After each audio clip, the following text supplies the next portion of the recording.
Hello everyone, this is Ray Space, and welcome back to Realism Overhaul Sandbox and Kerbal Space Program 1.12. Recently, Scott Manley did a video on launching a moon landing mission on a single launch using a Super Heavy first stage, a Starship Expendable version second stage, and then a custom third stage, all by SpaceX. In that case, he was using Falcon 9 upper stages, and there might be good reason to choose that because it's all then SpaceX hardware, though the lander is still Blue Origin hardware. And so we'll get to the third stage choice in a sec. Normally I wouldn't analyze somebody else's ideas to any extent. I have plenty of my own ideas, but people have been bringing it up to me, and there were some aspects that had me interested. And so the first thing is the choice of the Falcon 9 upper stage instead of, in particular, the Blue Origin second stage from New Glenn. And in the video, Scott Manley said that the New Glenn upper stage had 50 tons of propellant and was therefore smaller than EUS, which is the second stage from SLS Block 1B. It is not that small.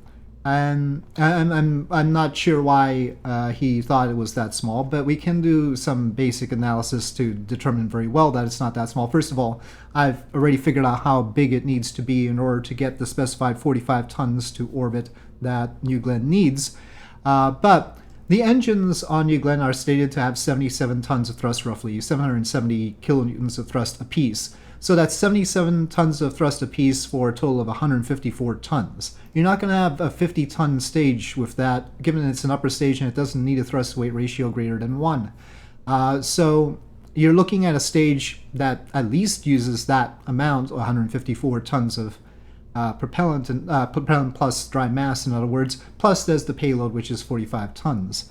But you can have a thrust-weight ratio less than 1 with the upper stage. That's fine, and I figured out that this is about right. It's not 149 tons wet, I think, but it's pretty close.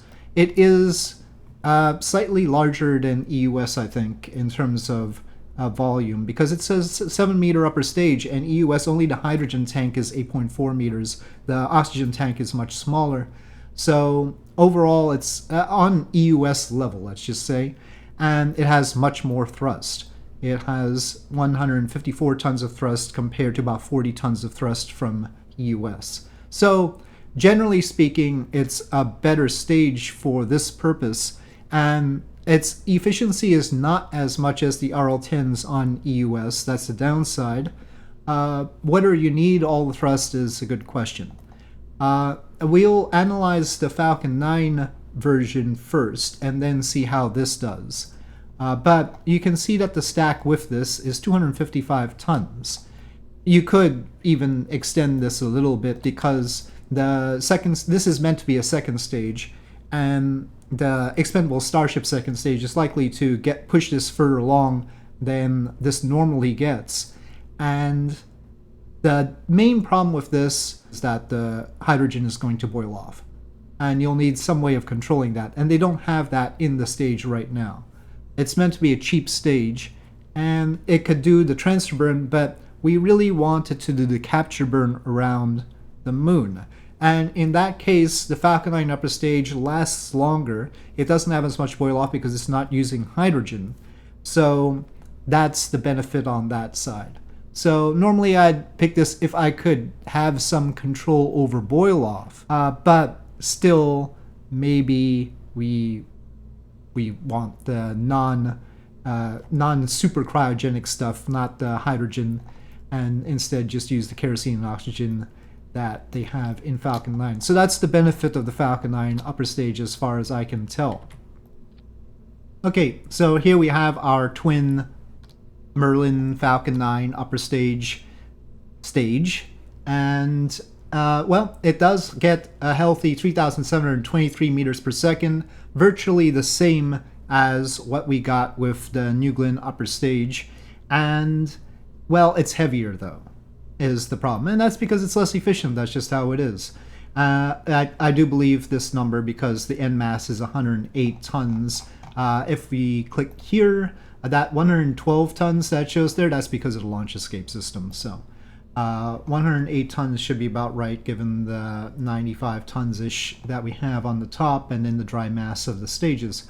So yeah, 3,723. Note the thrust-to-weight ratio just 0.67. If we take a look at the thrust-to-weight ratio with the New Glenn version, it has slightly less thrust-to-weight ratio at 0.61 and a little bit less delta V. But because the overall mass is less, we could probably extend this tank a little bit. As Scott Manley says in the video, you could just add sections of the tank. So if he is all right with doing that, we can do it with this tank as well. So we could boost it up to that 320 tons that we saw there, and this could get substantially more delta V.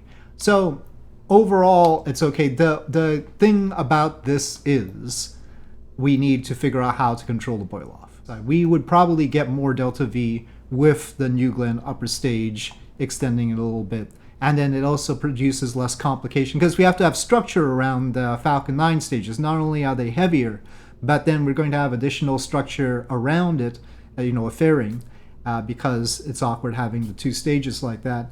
And so that's a little bit of a downer. But thinking about it, we've got a hydrolock stage, which is troublesome because of the boil off, and we have a Kerolock stage, which is troublesome because of its inefficiency. Why don't we have a methalock stage? After all, we've got a first stage that's methane and oxygen, a second stage that's methane and oxygen. I know that we don't have a pre-made methalock stage, but if we're going to accept that we can just take sections of tanks and add them in, or in this case take them out, why don't we just have a shorter Starship stage? In other words, instead of having the full Starship stage as the third stage, because of course that would be too heavy, why don't we have a 9 meter with just a single Raptor vacuum engine and RCS? I'm sure SpaceX could whip this up really fast, as they do, but it would be the same sections as it'd basically be the top of the Starship tank plus like one barrel plus the bottom, and that's it. It really doesn't have to be very big, and it'd be sort of powerful, but not actually super powerful if you take a look at it. If we size it about 300 tons, maybe we could just have the top and bottom of the tank and then call it a day, actually. But 300 tons-ish, and you get a 0.84 thrust-weight ratio, not crazy. It does top out at 2.28, and about the same delta V. So this is also an option. But all the other possibilities aside, I just want to test in this video the version that was actually proposed by Scott Manley, the 2 Falcon 9 upper stage version. Now here I don't have the extensions to the second stages as Scott Manley proposed, and ultimately during a live stream where I tested this, I did add those extensions to the tanks. I don't think there was a huge benefit. And that's because the delta V that we're getting out of this stage is about right for the stage, and the stage with the Raptor engines, the second stage, is pretty optimal as well. So the more we put on this stage, the more we detract from the next stage. But because I didn't actually get to the moon with the version without the tank extensions, I'm just going to show the version with the tank extensions. I did test that one. I think I could have brought the stuff over to the moon. I don't know if I would have gone through the entire mission. It would be pretty close. Either way, it was going to be tight.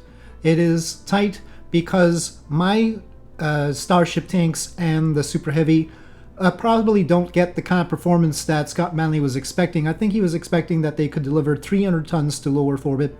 I can't get that. So as far as I can tell, fully expendable Starship and Super Heavy get less than 300 tons to low Earth orbit.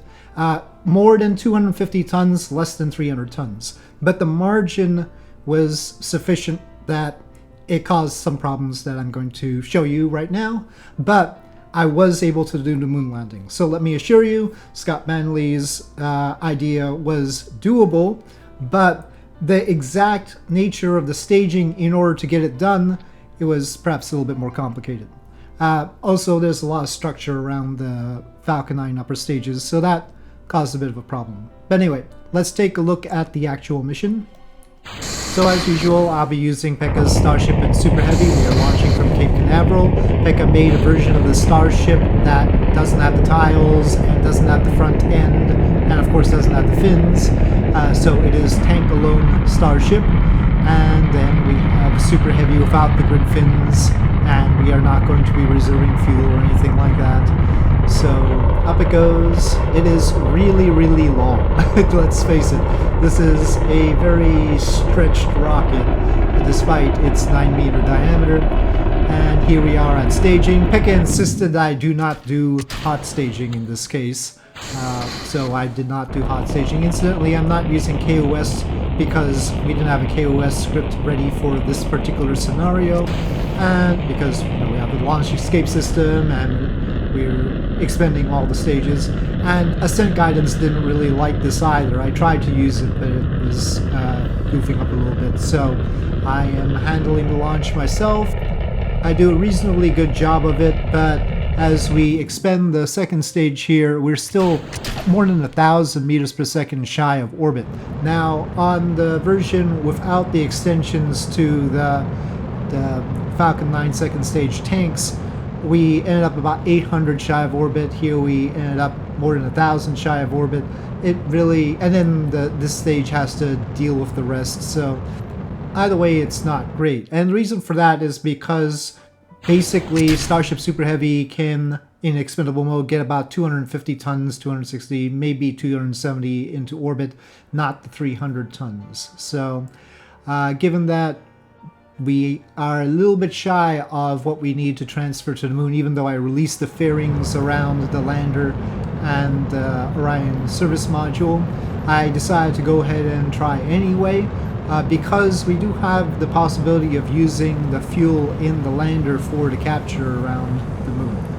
And so, as it turns out, we don't have to worry about boil off at all, right? If it turns out this way with the New Glenn upper stage, then that's usable here too.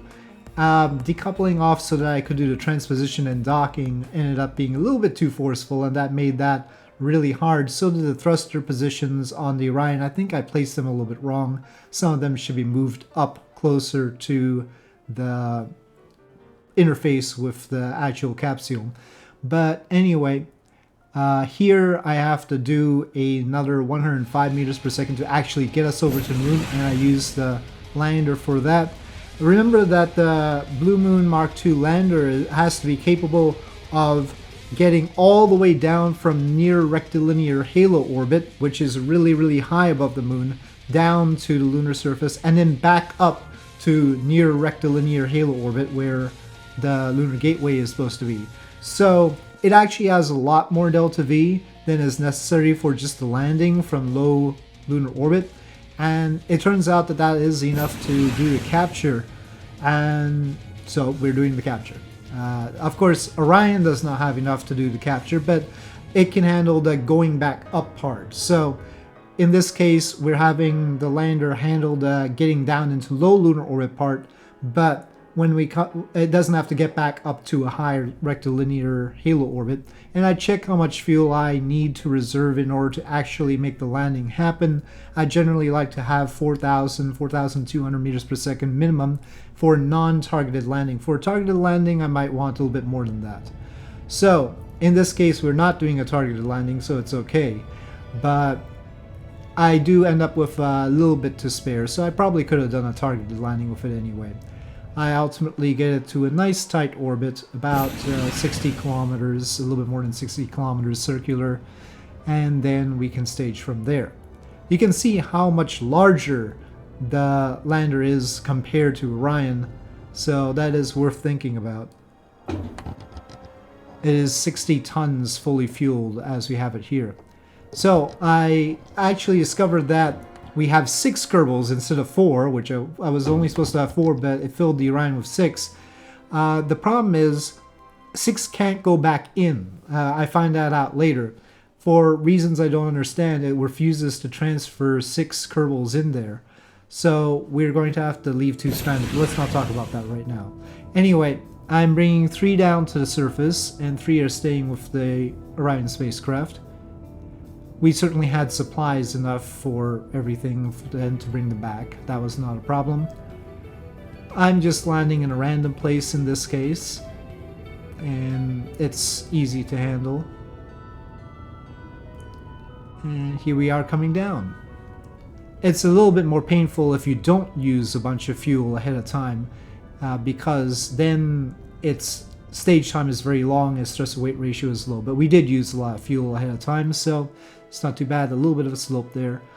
And here we are. I didn't actually have Val plant a flag or anything like that. I did have her pop out, but then I popped her back in again. So anyway, she got to see it from the outside, but off we go. Contingency sample maybe, I don't know. I just didn't want to take any chances at this point, and I didn't know I could only get 4 back into the Orion. I don't know why that is, but I can only get 4 back in even though it put 6 in there in the first place. Anyway, that's the rendezvous burn. You can see we've matched our inclination.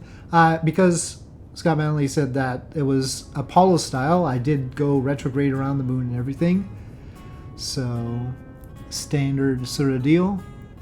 Everything was very Apollo-ish. I did not go for a polar location in this case. I don't think that that would have been a substantial problem. Because I'm reserving the full 1100 in the Orion service module for the return. That's usually the part that gets me from polar orbit, is actually breaking orbit and heading back home is a little bit more complicated. But in this case, it's alright because we've reserved all this fuel in Orion. So here I am docking, and it takes a little bit of time for it to agree that I have docked. There we go.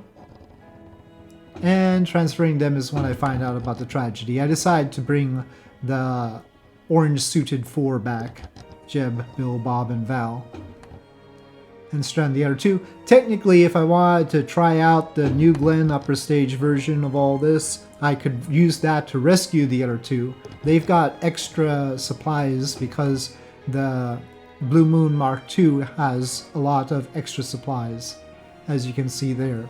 So they have a fair amount of time for me to launch another mission to get to them.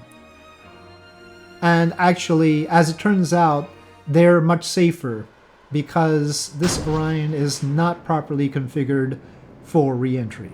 So, Realism Overhaul made some changes about how things need to be configured for re-entry, especially when it comes to the heat shield. So, yeah.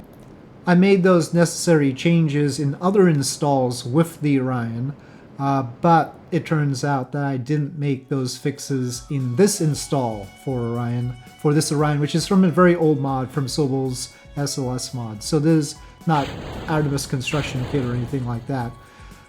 So unfortunately they're going to die because it's an old mod and not properly configured at the moment, even though I have fixed that elsewhere.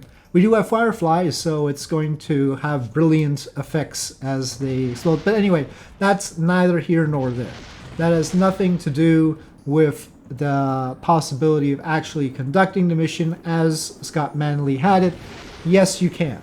It doesn't quite work out exactly the way we would like it to, in that, you know, we were about 100 short. Though I think with a really nice trajectory with the Starship and Super Heavy, maybe I would have been able to get that extra 100 in. Maybe I could have tweaked the fairings or something like that. Anyway, we could have improved upon it and it would have been a reasonably safe option. So it's doable to do it with the Falcon 9 second stages, but I would prefer to do it with the New Glenn upper stage. And especially if we can control boil off and have it come all the way to the moon and start us off on capture, that would be great, instead of having the lander do so much work.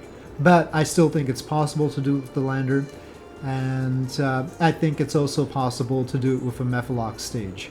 So many options in this scenario, as this capsule unfortunately will explode, and I'll leave it here for now. So that is the result, with as much realism as I can throw at it, but sure enough, Kerbal gets me in the end somehow. But anyway, so with that, thank you for watching. Hope you enjoyed this video. If you did, please do press like. If you have any comments or suggestions, please leave them in the comment section below, and I'll see you next time.